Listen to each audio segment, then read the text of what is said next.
Hi hello welcome to ಸ್ವಯಂ ಸವಿರುಚಿ and blogs. ಎಲ್ಲರೂ ಹೇಗಿದ್ದೀರಿ? ಎಲ್ಲರೂ ಚೆನ್ನಾಗಿದ್ದೀರಿ ಅಂತ ನಾನು ಅಂದ್ಕೊಂಡಿರ್ತೀನಿ. ಅನ್ನದಾತ ಸುಖಿ ಭವ. ನಾನು ಇವಾಗ ರೈಸ್ ಬೋಂಡವನ್ನು ಮಾಡ್ತಾಯಿದ್ದೀನಿ. ಸಂಜೆ ಟೀ ಜೊತೆ ಅಂತೂ ಸೂಪರಾಗಿರುತ್ತೆ. ಟೀ ಕುಡಿತಾ ಈ ಥರ ಸ್ನ್ಯಾಕ್ಸ್ ಇದ್ದಂತೂ ಸೂಪರಾಗಿರುತ್ತೆ. ರೈಸ್ ಬೋಂಡ ಅಂತೂ ಈಸಿ ಇದೆ ಮಾಡೋದು. ಟೇಸ್ಟ್ ಅಂತೂ ಸೂಪರಾಗಿರುತ್ತೆ. ಮೇಲೆ ಕ್ರಿಸ್ಪಿಯಾಗಿ ಒಳಗೆ ಮೌವಾಗಿರುತ್ತೆ. ಬನ್ನಿ ಹಾಗಾದರೆ ರೈಸ್ ಬೋಂಡನ ಯಾವ ಥರ ಮಾಡೋದು, ಇದಕ್ಕೆ ನಾನು ಯಾವ್ಯಾವ ಇಂಗ್ರೀಡಿಯೆಂಟ್ಸ್ನ ತೊಗೊಂಡಿದ್ದೀನಿ ಅಂತ ಹೇಳ್ತಾ ಇದ್ದೀನಿ.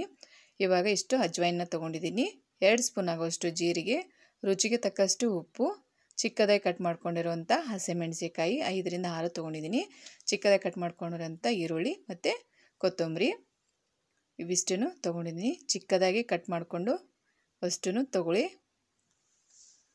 ಇವಾಗ ನೋಡಿ ನಾನು ಪೇಸ್ಟ್ ಮಾಡೋಕ್ಕೋಸ್ಕರ 1 ಬೌಲ್ ಆಗೋಷ್ಟು ರೈಸನ್ನು ತೊಗೊತಾ ಇದ್ದೀನಿ. 1 ಬೌಲ್ ಕಡಲೆ ಹಿಟ್ಟು, ಸ್ವಲ್ಪ ನೀರನ್ನು ಆ್ಯಡ್ ಮಾಡ್ಕೊತಾ ಇದ್ದೀನಿ. ಆ್ಯಡ್ ಮಾಡಿಕೊಂಡು ಫೈನ್ ಪೇಸ್ಟ್ ಮಾಡ್ಕೊತಾ ಇದ್ದೀನಿ. ಇವಾಗ ಪೇಸ್ಟ್ ರೆಡಿಯಾಗಿದೆ. ಇದನ್ನು ದೊಡ್ಡದಾದ ಬೌಲಲ್ಲಿ ಇದನ್ನು ಹಾಕ್ತಾಯಿದ್ದೀನಿ. ನೀರನ್ನು ತುಂಬ ಹಾಕೋಕ್ಕೆ ಹೋಗಬೇಡಿ, ಸ್ವಲ್ಪ ಹಾಕ್ಕೊಳ್ಳಿ. ನಾನು 5ರಿಂದ 6 ಸ್ಪೂನ್ ಆಗೋಷ್ಟು ನೀರನ್ನು ಹಾಕಿದ್ದೀನಿ. ತುಂಬ ನೀರು ಹಾಕಿದರೆ ವಡೆ ಸರಿಯಾಗಿ ಬರಲ್ಲ, ಅದಕ್ಕೋಸ್ಕರ ತುಂಬ ನೀರನ್ನು ಹಾಕೋಕ್ಕೆ ಹೋಗಬೇಡಿ. ಇವಾಗ ತೊಗೊಂಡಿರುವಂಥ ಇಂಗ್ರೀಡಿಯೆಂಟ್ಸನ್ನ ಆ್ಯಡ್ ಮಾಡ್ಕೊತಾ ಇದ್ದೀನಿ. ಅಜ್ವೈನನ್ನು ಸ್ವಲ್ಪ ಕ್ರಷ್ ಮಾಡಿ ಹಾಕ್ಕೊಳ್ಳಿ. ನಾನು ಕ್ರಷ್ ಮಾಡಿನೇ ಬೌಲಲ್ಲಿ ತೊಗೊಂಡಿದ್ದೀನಿ. ಇವಾಗ ಜೀರಿಗೆ ಹಾಕ್ತಾಯಿದ್ದೀನಿ. ಇವಾಗ ಚಿಕ್ಕದಾಗಿ ಕಟ್ ಮಾಡ್ಕೊಂಡಿರುವಂಥ ಈರುಳ್ಳಿನ ಹಾಕ್ತಾಯಿದ್ದೀನಿ.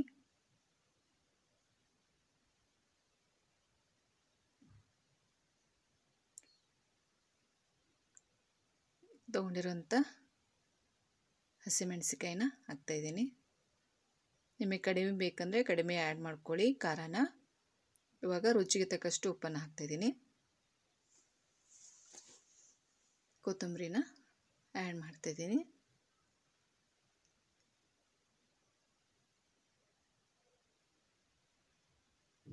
ಇವಾಗ ಸ್ವಲ್ಪ ಅಡುಗೆ ಸೋಡಾನ ಆ್ಯಡ್ ಮಾಡ್ತಾಯಿದ್ದೀನಿ.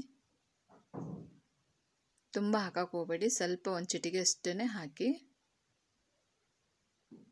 ಹಾಕಿ ಇದನ್ನು ಕರೆಕ್ಟಾಗಿ ಮಿಕ್ಸ್ ಮಾಡ್ಕೊತಿದ್ದೀನಿ. ತುಂಬ ಗಟ್ಟಿಯಾಗಿ ಇದನ್ನು ಮಿಕ್ಸ್ ಮಾಡ್ಕೋಬೇಕು. ಇದು ರುಬ್ಬಿದ ಮೇಲೆ ಪೇಸ್ಟ್ ಎಷ್ಟು ಹಿಡಿಯುತ್ತೆ ಅಷ್ಟರಲ್ಲಿ ಇದು ಮಿಕ್ಸ್ ಮಾಡ್ಕೋಬೇಕು. ಎಕ್ಸ್ಟ್ರಾ ನೀರನ್ನು ಆ್ಯಡ್ ಮಾಡ್ಕೋಬಾರ್ದು.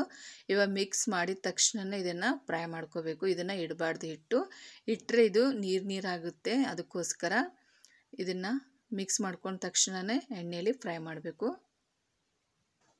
ಗಟ್ಟಿಯಾಗಿ ಮಿಕ್ಸ್ ಮಾಡ್ಕೊಳ್ಳಿ. ನಿಮಗೆ ತಿಳು ಅನಿಸಿದರೆ ಸ್ವಲ್ಪ ಅಕ್ಕಿ ಹಿಟ್ಟು ಅಥವಾ ಕಡಲೆ ಹಿಟ್ಟನ್ನು ಆ್ಯಡ್ ಮಾಡ್ಕೋಬೋದು. ನೋಡಿ ಇವಾಗ ಒಂದು ಬೌಲಲ್ಲಿ 1 ಬೌಲ್ ಎಣ್ಣೆ ತೊಗೊಂಡಿದ್ದೀನಿ. ಇವಾಗ ಪ್ಯಾನಿಗೆ ಹಾಕ್ತಾಯಿದ್ದೀನಿ. ತುಂಬ ಎಣ್ಣೆನ ಹಾಕೋಕ್ಕೆ ಹೋಗಬೇಡಿ.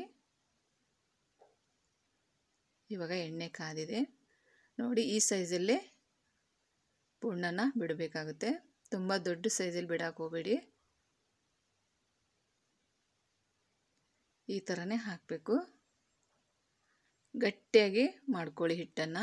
ತೆಳುವಾಗಿ ಮಾಡಿಕೊಂಡ್ರೆ ಅದು ಎಣ್ಣೆಯಲ್ಲಿ ಒಡೆದು ಹೋಗ್ಬಿಡುತ್ತೆ. ಅದಕ್ಕೋಸ್ಕರ ಈ ಥರ ಗಟ್ಟಿಯಾಗಿ ಮಾಡ್ಕೊಳ್ಳಿ. ನಿಮಗೆ ಗೊತ್ತೇ ಆಗಲ್ಲ ರೈಸಲ್ಲಿ ಈ ಥರ ಬೋಂಡ ಮಾಡಿದ್ದೀವಿ ಅಂತ. ಆ ಥರ ಟೇಸ್ಟ್ ಇರುತ್ತೆ, ಸೂಪರಾಗಿರುತ್ತೆ ಟೇಸ್ಟು.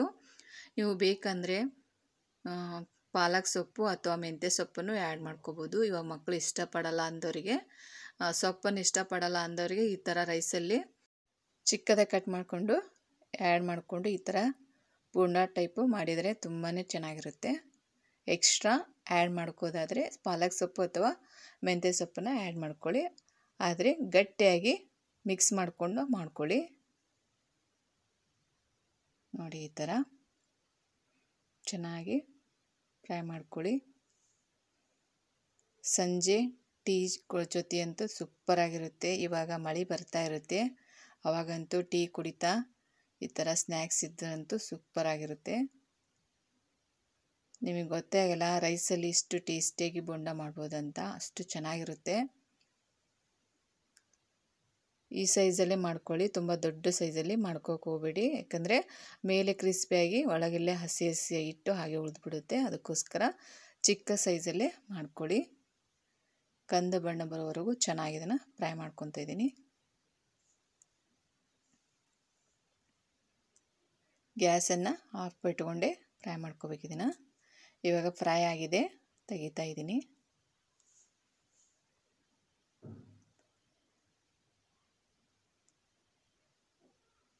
ನೋಡಿ, ಇವಾಗ ಟೇಸ್ಟಿಯಾಗಿರುವಂಥ ರೈಸ್ ಬೋಂಡ ರೆಡಿಯಾಗಿದೆ. ಸರ್ವ್ ಮಾಡ್ತಾಯಿದ್ದೀನಿ. ಟೇಸ್ಟ್ ಅಂತೂ ಸೂಪರಾಗಿರುತ್ತೆ. ಮೇಲೆ ಕ್ರಿಸ್ಪಿಯಾಗಿ, ಒಳಗೆ ಮೆತ್ತಗಾಗಿ ತುಂಬ ಚೆನ್ನಾಗಿರುತ್ತೆ.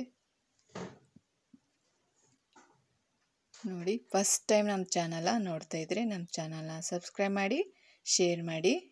ನೋಡಿ, ಓಪನ್ ಮಾಡಿ ತೋರಿಸ್ತಾ ಇದ್ದೀನಿ. ಮೇಲೆ ಕ್ರಿಸ್ಪಿಯಾಗಿರುತ್ತೆ, ಒಳಗೆ ಮೆತ್ತಗಿರುತ್ತೆ. ನೋಡಿ ಎಷ್ಟು ಚೆನ್ನಾಗಿರುತ್ತೆ ಅಂತ. ಟೇಸ್ಟ್ ಅಂತೂ ಸೂಪರಾಗಿರುತ್ತೆ. Thank you for watching.